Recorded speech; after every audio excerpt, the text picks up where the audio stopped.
trip na siguradong hindi bad trip. 3 oras na hindi ka olats. Alas 3 na! Love Trip! Love Trip! Love Trip! Love Trip! Mula alas 3 hanggang alas 6 ng gabi. Oh yeah! Sa 90.7 Love Radio. Love Trip! Kasama ang inyong muy delisyosang ka-love team. Mara Tony! Mara Tony! Ikaw, anong trip mo?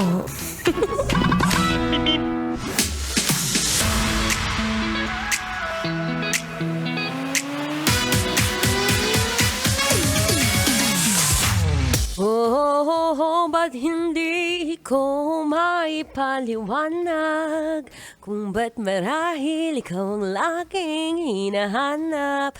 Yan ang gusto mong makuhang reaksyon sa asawa o partner mo sa tuwing kinikita ka niya. Nagbabalik po ang inyong kadaldalan. Nakadalerang atleta DJ Mara Tony na tutulungan kang maging ubod ng sarap. Alam mo nga kanina nabanggit ko, minsan kasi, actually, may mga oras na okay, nakaligo ka naman ng maayos.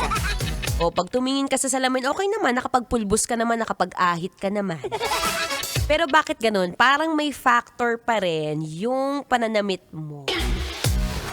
Minsan ba parang nakailang bili ka na ng damit pero feeling mo parang there's something wrong parang hindi siya bagay sa akin.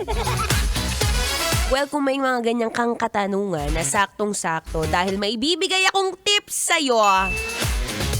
Alam mo, hindi ka talaga tunay na haggard. Baka maling kulay lang ng damit ang suot mo. So ito quick check natin. So una sa lahat, tingnan mo yung iyong kamay, baliktarin mo dito sa may baldang pulso. Yan. Tingnan mo yung pulso na yan. Di ba may mga ugat? O, ibang ugat ang nasa isip mo. Hindi, tingnan mo yung pulso mo tapos may makikita kang ugat, di ba? Yung ugat na yan, merong dalawang kulay yan. May green at saka blue. Sabi nila kapag ka may nakikita kang green na ugat, yan ay warm undertone ang skin tone mo. Yan tingnan mo kung green yung kulay. At kapag ka blue naman ang kulay ng ugat mo, ibig sabihin nun, may cool undertone ka. Anong ibig sabihin kapag ka warm undertone? Ito yung mga bagay o kulay, most especially pagdating sa alahas, bagay raw sa'yo ang kulay gold jewelry. Wow! May At kapag ka kulay blue naman, ang bagay sa yung alahas is kulay silver. Yan, nakita mo na yung pulso mo, yan, yung ugat. Kapag ka magkahalo yan, alien ka, bitch.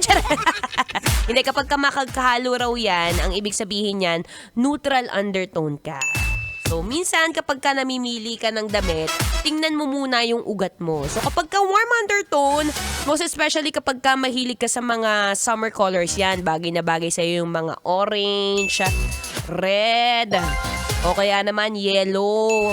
Kapag ka warm naman, pag namimili ka ng damit, bagay sa'yo yung mga kulay sky blue, yan.